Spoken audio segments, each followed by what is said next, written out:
All right, welcome back to another episode of Problem Solver Politics. I am Cardon with Cody. Cody, how you guys doing? I hope you're having a great night.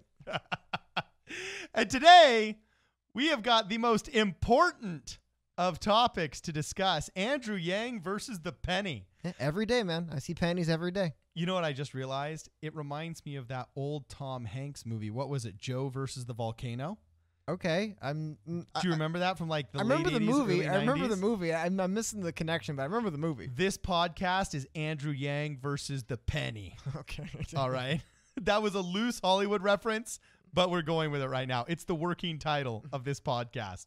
All right. So, Cody, can you really fast read Andrew Yang's proposition for the potential demise of one of the most beloved pieces of metal in American history? The penny. Of course. I mean, I love this, short and sweet. As president, I will eliminate the penny. Goals, eliminate the penny. Problem to be solved. Pennies are expensive, environmentally damaging, and cost businesses time.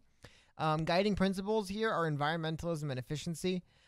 Basically, he lays out that they're expensive. It costs more to make a penny than it's worth. Mining the zinc and copper needed to make pennies is bad for the environment. And counting out pennies at businesses adds up to almost 50 million hours each. That's the one. Whew, that's what I'm familiar with, man. Waiting in line to get your 8 cents back. Or I can't tell you how often I tell them, like, look, man, just keep the 2 cents. I don't want it. I got no use for it. So Moneybags Cody doesn't need... But I'm poor. I'm poor, and I'm still like, just keep the 2 cents. I don't need them. The 2 cents. And I love how Andrew Yang titled his brief on this, "The Penny Makes No Sense." I get it. I get it. So anyway, let's just read what he says, so we're not guilty of spin here. He says, nobody likes pennies. I don't know if that's true. I like pennies. I used to collect pennies. Actually, speaking of, I don't want to shoot down him too quick, but I was pulling up here. There's a couple studies down that found that, I mean, roughly when they poll people, about half people say they like the penny. Yeah. Okay. Yeah. So first off, you have just demoralized, ostracized, and marginalized half of the American population, Andrew Yang, Very divisive stance. with your divisive statement that nobody likes pennies. Anyway, he says nobody likes pennies. They aren't valuable enough to buy anything. They sit at the bottom of your pockets or purse, taking up space until you begrudgingly throw them into a change jar. Maybe not so begrudging when you take that change jar to Coinstar. Anyway, and whenever you're in a rush, the person ahead of you in line pulls out some change and starts slowly counting out the pennies.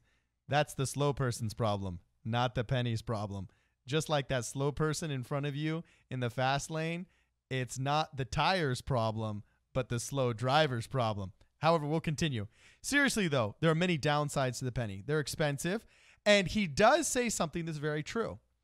It costs more to make a penny than it's worth, costing U.S. taxpayers about $70 million a year. And most of the zinc that goes into them comes from China, adding over $2 million to the trade deficit. It does indeed cost about 1.5 to 1.7 cents to create the physical penny. So just by minting our own gold, well, I shouldn't say our own gold, our own currency, we lose money manufacturing the penny. That doesn't necessarily mean it has to go away, because it does provide use in trade and so on and so forth. But let's go into that use argument. It's been a huge problem with all presidents in American history that have ever appointed Treasury secretaries to try and drive the cost of the penny down to below a cent. And to my knowledge, nobody in American history has actually been able to do it ever since we switched to fiat currency. So anyway, mining the zinc and copper needed to make pennies is bad for the environment, and cutting out pennies at businesses adds up to almost 50 million hours each year. Businesses that accept cash will save time and effort, and charities that rely on pennies can expect to see donations increase as people start sending nickels along. Ooh, now that's a statement we're going to challenge with science. All right. I would say one of the interesting things is just doing some research here on the kind of what is the argument for keeping the penny. It's kind of funny you bring that up. One of the arguments for keeping the penny, this is from moneycrashers.com, is that charities rely on them. A lot of charities do penny drives. A lot of charities say, hey, drop a penny, leave a penny. I know they have those little kind of like spindle games where you drop the penny in the top, land that thing, you win a prize, full with water. So it is interesting, the kind of other end of it, that maybe charities have been getting nickels instead of pennies. I will say it is 5 times higher. You know what I mean? So like it is still just 5 cents. Let's go over the pros and cons then here, okay?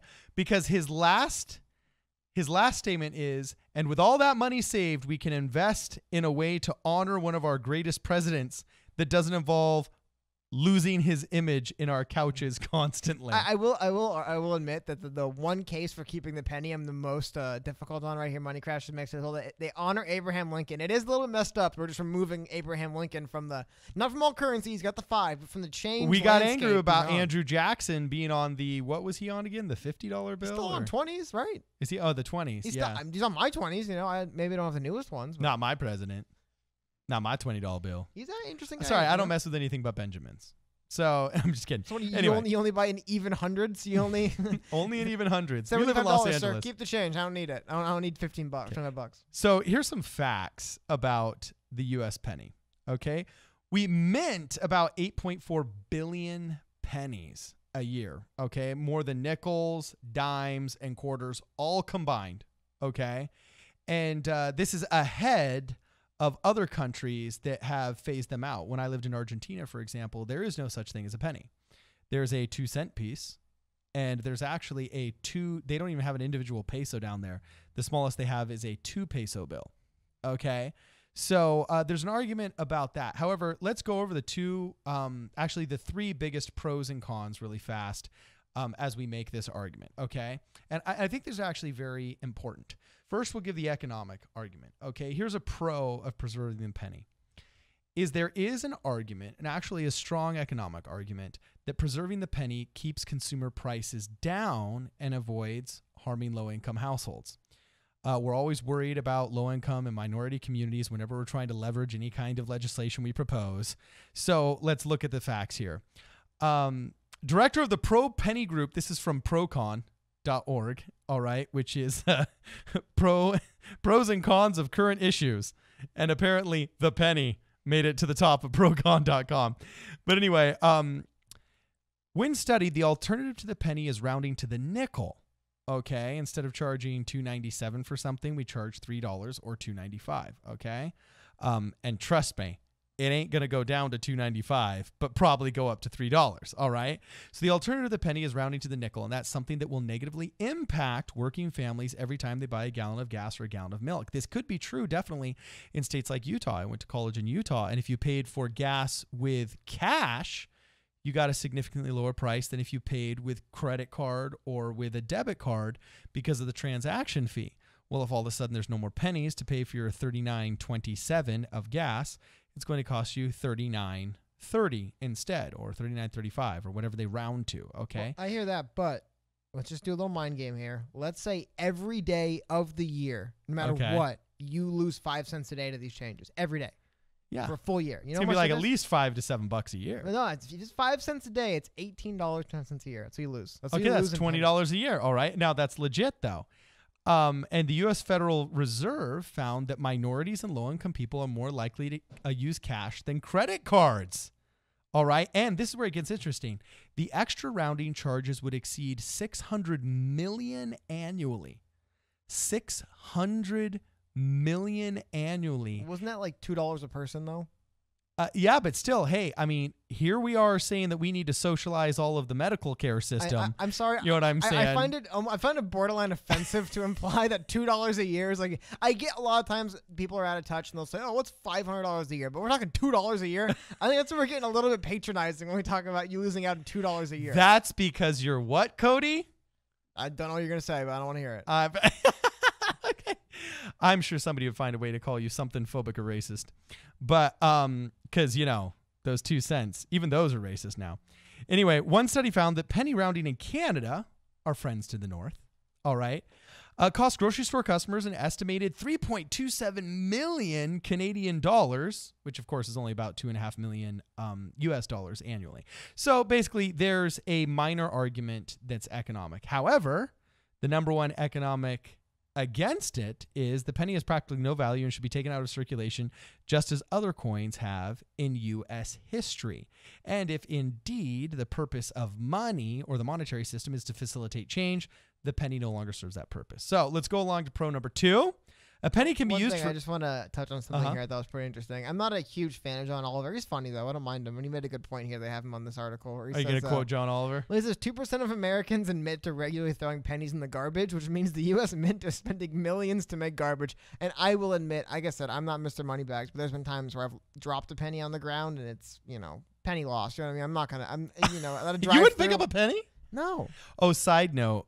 I remember my friend in his statistics class when I was in college actually did, I can't remember, it was like a regressive algorithm chart. For one of his class projects, he figured out how badly the stock market and Microsoft stock would have to crash before it was worth his time for Bill Gates to pick up a $100 bill on the ground. That if you could actually divide up his time second for second, how much he is worth per second, that in the 3 seconds that it takes to reach down and pick up a $300, $100 bill, how badly the economy would have to tank before Bill Gates would actually be worth it to pick up a $100 bill. So anyway, that was a total sidetrack. Well, what was it? Oh, I don't remember, but I just remember what an awesome life to live in where that's people are making those kind of algorithms. Well, now I want to know. I think it was in the thousands, though. Like, if I remember correctly, I think that his stock would have to crash over 50%, and the U.S. economy would have to tank over 50% before those 3 seconds would have to be worth it for Bill Gates to actually pick up a $100 bill off the street. Hey, that's well. Hold on. One more thing I want to bring up there real quick. This is another very good point being made. I want to pull up to make sure I got the name right. This is Saturday Evening Post. Make a great point that vending machines don't even take pennies. That's honestly a kind of hard thing to argue against. Whereas, like, They take pennies. Most don't, man. A lot don't. Am I that old? Yeah. So get this. I mean, you have one of the very few things that they still have that's actually designed to take and change. I mean, dude, arcade games never took in pennies. You're gonna put 25 pennies in, Metal Slug. Like, most of the things designed to take change don't take pennies. However, the one thing constantly noted as the reason for why we should keep the penny, and you know what, comment below if you feel this way. Time and time again, when they think, you know what, we need to get rid of the penny, they don't have any worth. They do studies, people do them for fun, and roughly half the people approve of the penny every single time, year in, year out. I've probably found four or five different studies in the last 5-10 years of people being polled, and between, I would say 50 and 68 right here said, yes, we want to keep the penny. So ultimately it's up to the people, and the people have spoken. They want the penny. Yeah, I was about going to say, I have this to say to you, Yang Gang and Andrew Yang, that though there is a pro that a penny can be used for decades and is more cost efficient to produce than a nickel, there is a con that the process of making pennies is costly both financially and environmentally.